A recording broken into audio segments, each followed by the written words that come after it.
Okay, so February 14th, 2002, London. Hmm, If I just give you that date and that city, your mind immediately goes to, the postcard version, right? sure. Valentine's Day.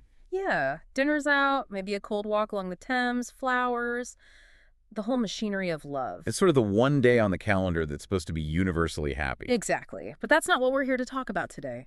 Not really. We're looking at a collection of documents. There are memorial speeches, a narrative breakdown that's labeled NITTI, and some really intensely personal reflections. And they all point to this exact date as the beginning of, well, a massive fracture for one family.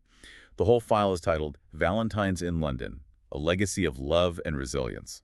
And I have to say, looking through this, it is one of the heavier deep dives we've done, but it's also incredibly illuminating. It is heavy, yeah. But I think it's important to say up top that our mission here isn't just to tell us a sad story. I mean, if you read these sources, you realize it's actually a case study A case study in what, exactly? in human capacity. We're going to be looking at the mechanics of something called trauma stacking, which is a fascinating and, frankly, terrifying neurological concept. Right, and also the indignity of what the source calls the administrative war of grief. Exactly that. And then finally, how a family somehow manages to transcend a tragedy that, statistically should have just broken them.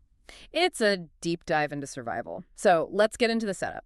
We're talking about a family, and they're split between Kenya and London in the early 2000s. And the central figure here is the husband-father. Right. And the material paints a very specific picture of him. He is not a passive victim in this at all. He's described as a fighter. A fighter, how so? Well, by the time we get to 2002, he had already faced down a brain growth 3 times in Kenya. 3 separate surgeries. Wow. 3 successful surgeries. The text really emphasizes that each recovery was proof that he was strong. So when doctors suggested a 4th one, this time in London. It wasn't seen as a last resort. Not at all. It was just the next round in a fight. They were already winning. They were, optimistic. But we have to put London 2002 in context for a minute. This isn't like today, where you just tap an app and book a flight. Oh, no. It was an ordeal. The sources are really explicit about the stakes. I mean, huge financial sacrifices, the nightmare of visa processes, and the emotional weight of leaving their kids behind in Kenya. But there's a phrase in the narrative about the wife's situation that really jumped out at me. What was that? Living in borrowed space. I circled that too. That's such a powerful way to put it. It refers to her living situation. She followed him to London for the surgery, but she's not in a hotel. She's staying at a cousin's home. So she's navigating this huge, intimidating city. Taking the tube to the hospital every day. All while trying to exist in someone else's house, someone else's rhythm. That just adds this layer of constant, low-level stress, doesn't it? You can't ever fully relax because it's not your space. Exactly. Your sanctuary is gone right when you need it most. So she's already operating at a high level of anxiety before anything even goes wrong. Okay, so let's move to the day itself. Part 1 of our breakdown. The Valentine's pivot. The source material describes the scene in the hospital on February 14th, and it's just hauntingly normal. It's the classic last good day. The narrative says that even though he's pre-op, he has a Valentine's card for her. He has flowers. Which, I mean, given he's in a hospital bed in a foreign country, that takes some serious planning. It really shows you his state of mind. He wasn't checking out. He was still being a husband. And the visual that the source keeps returning to is the goodbye. Right. He didn't just wave from the bed. He walked her to the door of his hospital room. And that's the detail that just gets me. The text says he did not look like he was leaving this world. No. No alarms, no drama, no sense of finality, just a normal goodbye. And the analysis points out that this normalcy is what makes the trauma so much worse later. The brain has no warning. The established pattern was recovery, not death. Because the very next morning, February 15th, everything changes. Instantly. The narrative describes a phone call. No details, just that terrifying urgency. Come to the hospital now. So she's back on those London trains. The source says every stop felt too slow. And I think anyone listening can feel that. Time just, it warps when you're in a panic. And when she gets there, the diagnosis isn't a complication. It's not that he's in a coma. The source is very, very specific. The words they used were brain dead. Okay, let's just pause there. Because brain dead is a term that gets thrown around, but medically, psychologically, it's a profoundly confusing thing for a loved one to see. It is, and the source makes a really crucial distinction here. It says, brain death is medically final. It is not coma. It is not paralysis. It describes it as death sustained by machines. So from her perspective, she walks into the room. And his chest is rising and falling because of the ventilator. He's warm, the monitors are beeping. To her eyes, he looks alive. But the person is gone. Right. It creates this huge cognitive fracture. Your eyes are telling you one thing, but the doctors are telling you another. The source calls this time fracturing. She has to start mourning him while he's still technically breathing in front of her. And while this is happening in London, the impact is already spreading. Which brings us to part 2. The neurology of connection. Yeah, because the kids are scattered. Most are in Kenya, but one child is in the U.S. And the source mentions something really fascinating about that child. The restlessness. The night before the news breaks, they felt restless. They actually called the London hospital from the U.S., which was unusual. Just to check in. Just to check in. And they were told to wait for a callback. Now remember, 2002. An international callback isn't instant. You're just sitting by the landline waiting. The source says, your nervous system reacted before your logic did. Is there actual science to that? Or is it just a feeling? Well, there's a concept called pattern disruption. Our brains are basically prediction machines. We know the rhythms of our loved ones. When that pattern breaks, even a tiny bit, like a weird hesitation on the phone, the amygdala fires up. The brain's threat detector. Precisely. Long before your logical brain can figure out why. So the source says, fear formed. The body just sensed the shift before the words came. It's that knot in your stomach. And when the words do finally come, the wife calls the child in the U.S. and says he's brain dead. And the child's first thought. The first thought is, okay, wheelchair, rehab, we can handle this. Which is such a human reaction. It is. The source calls it a protection mechanism. It says the brain buffers catastrophic information so the body doesn't collapse. It's like a circuit breaker. Exactly. If you process the full reality of he is gone in that 1 second, you might physically shut down. So the brain gives you a little bargaining chip, maybe it's just a wheelchair, to buy you time to process the shock. Meanwhile, back in London, the wife doesn't get to bargain. She is facing the decision. And she's completely alone. The isolation of the text is just palpable. She has to decide to withdraw life support. With those questions running through her head, am I ending his life? Or am I just accepting he's already gone? An agonizing distinction to make when you are thousands of miles from your entire support system. Once she makes that decision, once the machines are off, you'd think the worst is over. But the source highlights something we never see in movies. Part 3, the administrative war. We always skip this part, don't we? We see the flat line, then we cut to the funeral, we don't see the paperwork. The death certificates, the transport clearance, all between 2 different governments. It sounds exhausting. Yeah. And in 2002, this is all faxes and physical papers. It just strips the dignity from grieving. You're not a widow. You're a project manager for a tragedy. And then we get to the detail that I think is the most visceral image in this entire file, the cargo detail. It's brutal. He's finally cleared to return to Kenya, but he has to travel as cargo. And his wife is on the same plane, sitting in the cabin.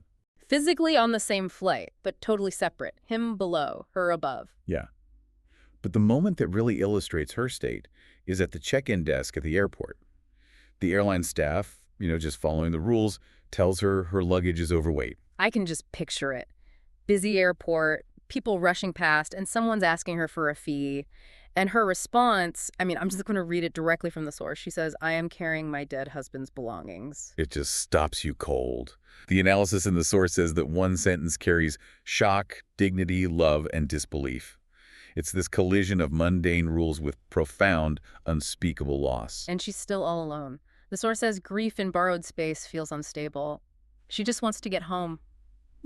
To her mother. That's the one thought keeping her going. If I can just get to my mother, I can finally collapse. Which brings us to part 4. And honestly, if this were fiction, you'd say it was too much. The second shock. This is a textbook example of trauma stacking. The wife arrives in Kenya, totally exhausted, and she's expecting to fall into her mother's arms.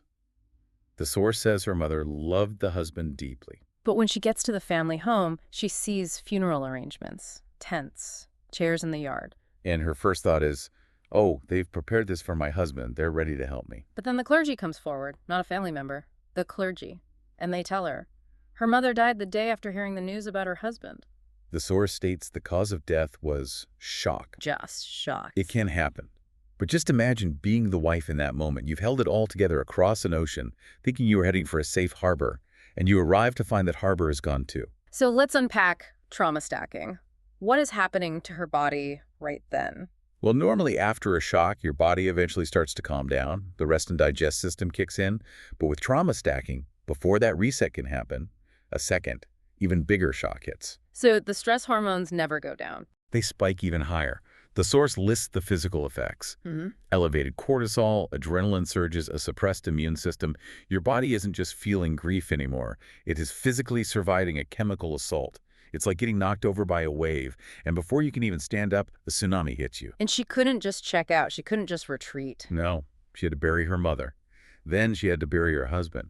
And then, and this is the incredible part, she had to immediately start parenting 5 children, aged 17 to 24. The transition from victim to pillar of the family is just instantaneous. Which leads us to part 5, transcending and legacy. This is where the source material shifts from what happened then to how they see it now. This is the so what of it all. How do you recover from that? And the source talks about redefining Valentines. A reframe. A really powerful one. They say it used to mean romance, but now it means remembrance. But, and this is the key, it's not a bitter remembrance. They focus on the fact that the very last thing the father did was an act of love. The flowers in the hospital. The text says, "He did not leave this world unloved. He left this world having given flowers on Valentine's Day." Think about how important that choice of narrative is. The source argues that because love was the final expression, not fear or despair, it gave them something to hold on to. It became the fuel. The source lists what the mother endured to build that legacy. 2 funerals, 5 grieving children, 1 shattered identity. And yet the family says love became resilience, love became education, growth, ambition. They transform the pain. And the closing prayer source adds this other layer to it. It specifically asks to heal what trauma marked in their nervous systems. That's a very modern way of thinking about prayer, healing the nervous system. It is. It's acknowledging that the body keeps the score, that healing isn't just emotional. It's about physically repairing the system that was overloaded back in 2002. The tribute to the mother has this line I keep thinking about, strength is too small a word. It calls what she did endurance wrapped in grace. I love that phrase, endurance wrapped in grace. Because strength implies, one big effort, like lifting something heavy. Endurance is carrying it for 20 years without dropping it. She absorbed the shock so they didn't have to. And that's how they're able to do what the source describes, which is consciously override the trauma memory. What do you mean by that? They say, we do not remember him only for how he died. We remember him for how he loved. They're actively choosing the story of the flowers over the story of the hospital machines. And that is how you transcend. You don't deny the pain, but you choose what story defines the legacy. It's an incredible masterclass in resilience, really. From that London hospital room through the flight home, the double funeral, to now. And it all comes back to that Valentine's Day context. The source suggests that active giving flowers wasn't just a small thing. It was. It was grace. It provided a visual anchor in love, not loss, that the family could hold onto for decades. So as we wrap this up, we've seen how trauma can stack, how the nervous system buffers shock, and how a family can rebuild. And for me, the takeaway is that concept, endurance wrapped in grace. It really challenges our idea of what strength is. It's not about being unbreakable. It's about breaking and then rebuilding everything for the people who depend on you, even while you're still healing yourself. That leads me to a final thought for you to take away. We talked a lot about trauma stacking, right? How one tragedy on top of another can just crush a person. Right. But looking at this story, at this family, if trauma can be stacked, I have to wonder, can love be stacked too? That's a really profound question. The source seems to suggest that the love from that last Valentine's Day, plus the mother's enduring love, the grandmother's deep love, maybe all of that stacked up just high enough to create a buffer against the trauma. Maybe survival is just stacking the love higher than the grief. I think that's exactly what this Legacy of Love and Resilience document is showing us. Right. Love, when it's stacked, becomes a fortress. Something to think about. Thanks for listening to this deep dive. We'll catch you on the next one. Take care.